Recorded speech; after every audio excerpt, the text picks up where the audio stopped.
محترم بزرگ اور دوستو عزیز بھائیو، الحمدللہ میں نے آپ حضرات کے سامنے سورہ فتح کی ابتدائی چند آیات کریمہ تلاوت کی ہے۔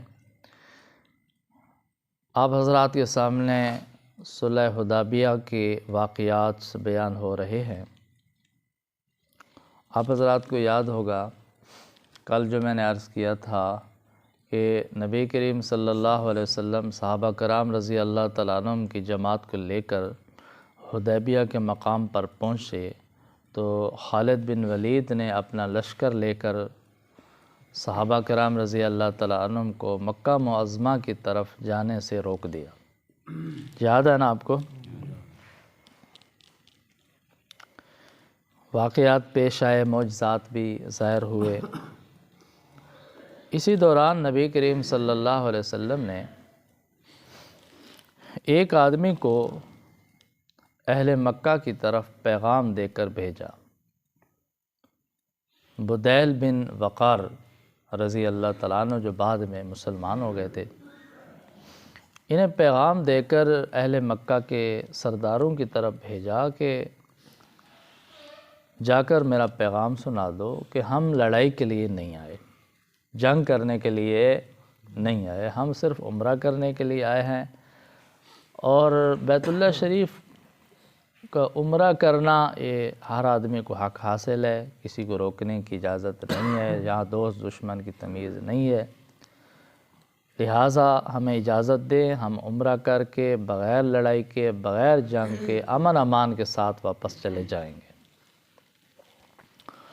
تو بدیل نے جا کر اہل مکہ کو، مکہ کے سرداروں کو نبی کریم صلی اللہ علیہ وسلم کا پیغام پہنچایا، لیکن انہوں نے بات ماننے سے انکار کر دیا۔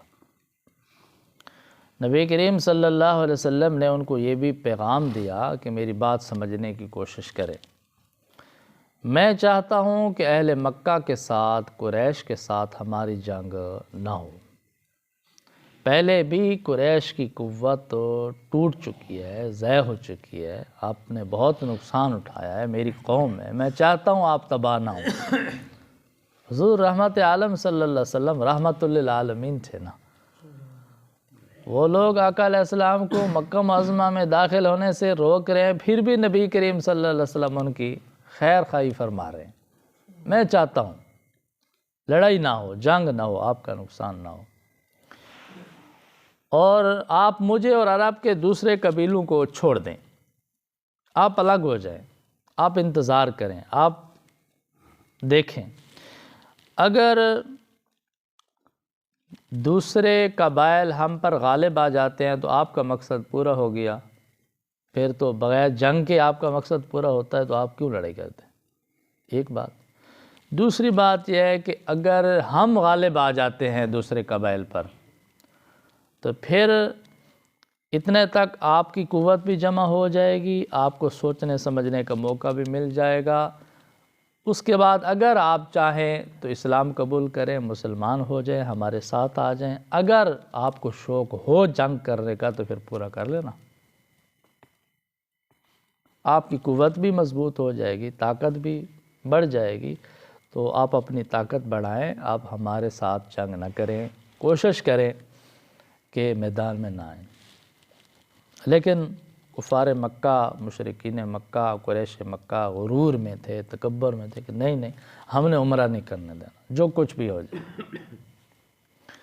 جب انہوں نے جواب دے دیا تو ایک اور ان کا سردار تھا، عروہ بن مسعود ثقفی، یہ معقول آدمی تھا، اس نے کہا دیکھو جو پیغام بھیجا ہے نبی کریم صلی اللہ علیہ وسلم نے، بات معقول کی ہے، آپ کی سمجھ میں نہیں آ رہی، مجھے سمجھ آ رہی ہے، بات بڑی معقول کی ہے، مناسب بات ہے، آپ ہٹ جائیں، صلح کر لیں، وہ جانے دوسرے قبائل جانے، اگر دوسرے غالب آ جاتے ہیں تو پھر آپ کا مقصد پورا ہو گیا، وہ مغلوب ہو جاتے ہیں اور نبی کریم صلی اللہ علیہ وسلم اور صحابہ رضی اللہ عنہ غالب آ جاتے ہیں تو پھر آپ کو موقع ہے غور کرنے کا، سمجھنے کا۔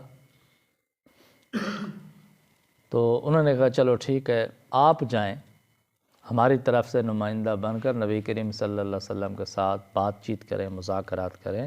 تو عروہ بن مسعود ثقفی، یہ قبیلہ بنو ثقیف کے سردار تھے، تو یہ آئے مذاکرات کے لیے، نبی کریم صلی اللہ علیہ وسلم کے ساتھ بیٹھے۔ تو مفسرین حضرات فرماتے ہیں، یہ جو اللہ تعالیٰ نے ارشاد فرمایا اِنَّا فَتَحْنَا لَكَ فَتْحًا مُبِينًا، کہ ہم نے آپ کو فتح مبین عطا فرما دیا۔ یہ کیسے فتح تھی کہ مکہ میں تو داخل نہیں ہونے دیا، عمرہ کرنے نہیں دیا، شرائط ان کی منوائی گئیں، فتح کیسے ہوئی؟ ایک عجیب نکتہ لکھتے ہیں مفسرین حضرات کہ یہ جو مشرکین مکہ کے سردار مذاکرات کی ٹیبل پر بیٹھے ہیں، اس کا مطلب یہ ہے کہ کفار مکہ نے مسلمانوں کو مستقل طاقت تسلیم کر لیا ہے۔ یہ مطلب ہوتا ہے نا مذاکرات کا۔ اگر کوئی دوسرا ملک کسی ملک سے مذاکرات کرنا چاہتا ہے، اس کا مطلب یہ ہے کہ اس کو اپنا ہم پلہ تسلیم کر رہا ہے۔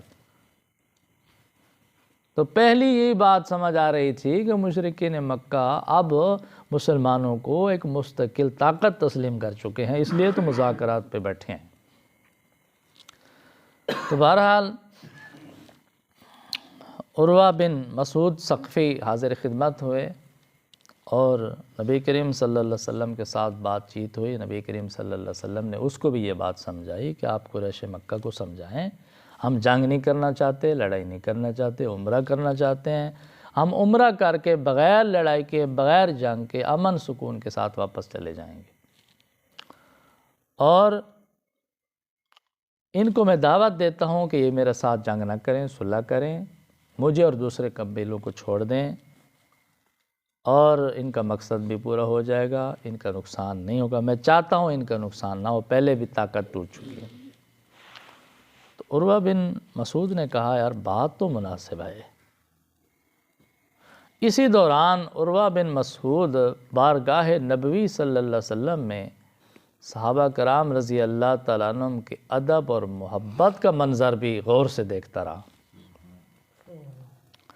جب عروہ واپس گیا اہل مکہ کے پاس تو مکہ کے سردار جمع ہوئے۔ عروہ نے ان کو نبی کریم صلی اللہ علیہ وسلم کا پیغام پہنچایا کہ دیکھو آپ کو پتہ ہے میں دنیا کے بڑے بڑے بادشاہوں سے ملا ہوں، بڑے بڑے شہنشاہوں کے درباروں میں گیا ہوں، میں نے دربار دیکھے ہیں، ان کے آداب دیکھے ہیں، ان کا وقار دیکھا ہے، ان کا دبدبہ دیکھا ہے، ان کا رعب دیکھا ہے، لیکن واللہ دربار محمد الرسول اللہ صلی اللہ علیہ وسلم میں آپ صلی اللہ علیہ وسلم کے ساتھیوں کی آپ کے ساتھ محبت، آپ کے ساتھ ادب کا انداز دنیا کے کسی دربار میں نے نہیں دیکھا۔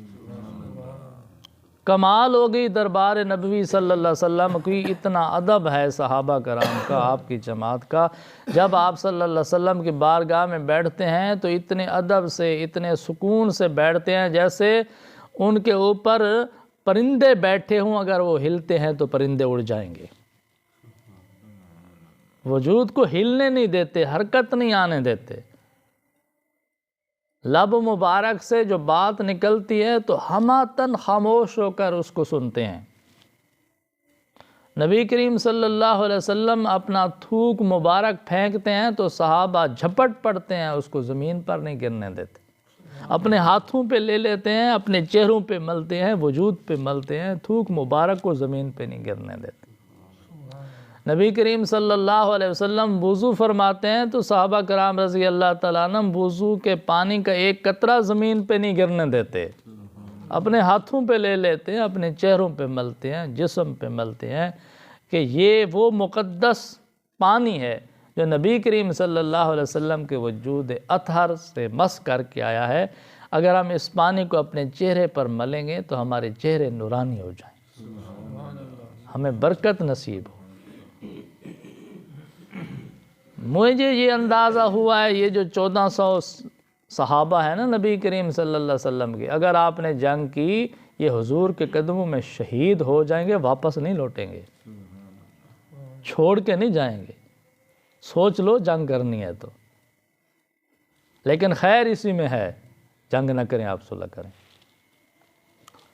تو ان کے ذہنوں میں تکبر تھا، نہیں جی ہم نے عمرہ نہیں کر، ہماری تو پوری دنیا میں بے عزتی ہو جائے گی، اتنی جنگیں لڑیں ہم نے، ہم عمرہ نہیں کرنے دیتے۔ اس نے کہا اچھا آپ عمرہ نہیں کرنے دیتے تو میں اپنی جماعت لے کے واپس جا رہا ہوں، میں نے نہیں جنگ کرنی، میں نے خواہ مخواہ پہ اپنے آپ کو اپنی قوم کو نہیں مروانا، آپ نہیں مقابلہ کر سکتے، میں تو یہ تجربہ کر چکا ہوں، معائنہ کر چکا ہوں، آپ کے صحابہ آپ غالب نہیں آ سکتے صاحب، میں جا رہا ہوں۔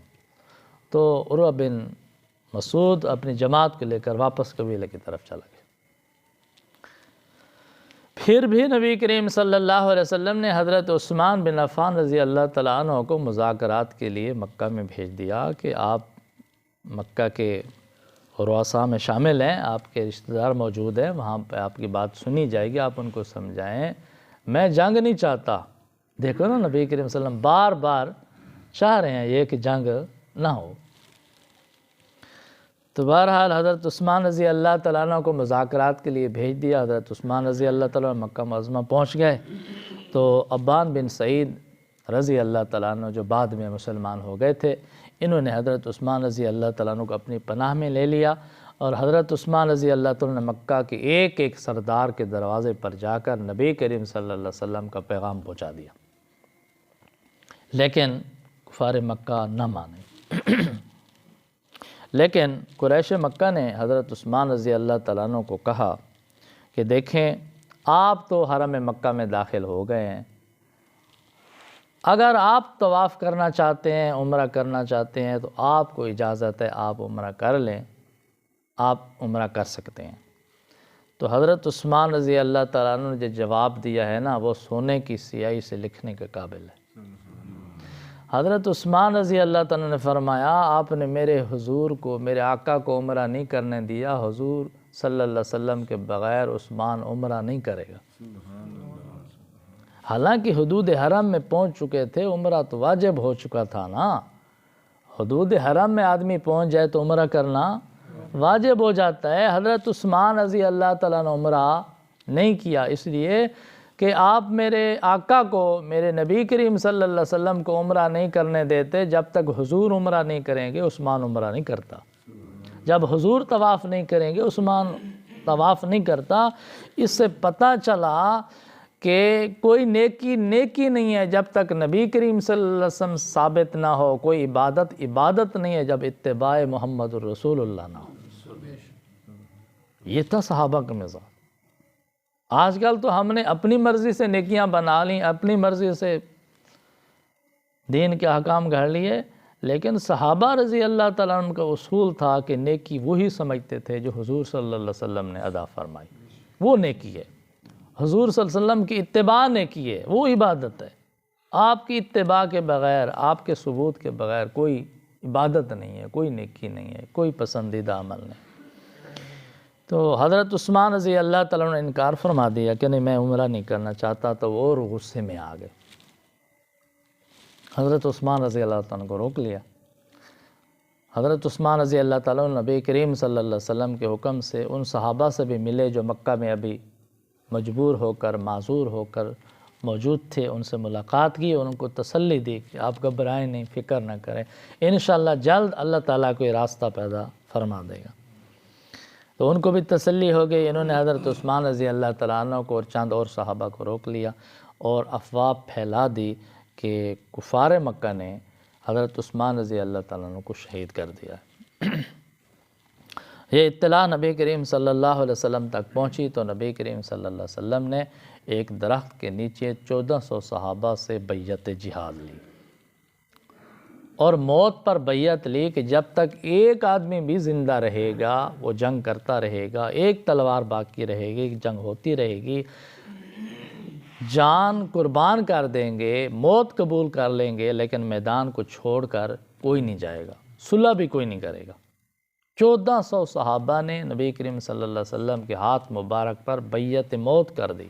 موت تک بیعت ہے، نہیں ہٹیں گے، جانیں دے دیں گے لیکن واپس نہیں جائیں گے۔ اور آپ صلی اللہ علیہ وسلم نے ایک ہاتھ مبارک آگے کیا، 1400 صحابہ نے بیعت کی، نبی کریم صلی اللہ علیہ وسلم نے اپنے دوسرے ہاتھ کو حضرت عثمان کا ہاتھ قرار دے کر حضرت عثمان کی طرف سے بیعت فرما دی کہ یہ بیعت عثمان ہے۔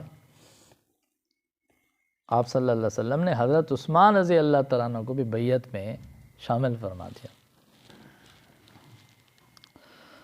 اور جب صحابہ کرام نے 1400 صحابہ نے بیعت کر لی اور یہ بات کفار مکہ تک پہنچی کہ 1400 صحابہ نے حضور صلی اللہ علیہ وسلم کے ہاتھ پر بیعت موت کر دی ہے کہ مر جائیں گے، واپس نہیں جائیں گے، میدان نہیں چھوڑیں گے، تو مشرکین مکہ اور قریش مکہ مرعوب ہو گئے کہ اب مسئلہ تو گڑبڑ. اب اس کا مطلب تو یہ ہے کہ یہ جنگ کرنے کے لیے تیار ہیں. تو پھر سوچنے پر مجبور ہو گئے، حتیٰ کہ کفار مکہ قریش مکہ کے سرداروں نے یہ مشورہ کیا بہتر ہے کہ صلح کرنی چاہیے، جنگ نہیں کرنی چاہیے. پھر مجبور ہو کر دربار رسالت میں حاضر ہوئے کہ آؤ ہم صلح کرنے کے لیے تیار ہیں، صلح کی شرائط لکھی جائیں. کون سی شرائط تھیں؟ انشاءاللہ زندگی رہی تو آئندہ درس میں بیان کیا جائے گا. یہ تھی نبی کریم صلی اللہ علیہ وسلم کی استقامت. حالات کچھ بھی ہو جائیں، صحابہ کرام رضی اللہ تعالیٰ عنہ کی استقامت یہ تھی کہ دنیا کے بڑے بڑے متکبرین کے غرور کو خاک میں ملا دیا. دعا ہے اللہ تعالیٰ ہم سب کو ان ہدایات پر عمل کرنے کی توفیق عطا فرمائے. وآخر دعوانا الحمدللہ رب العالمین.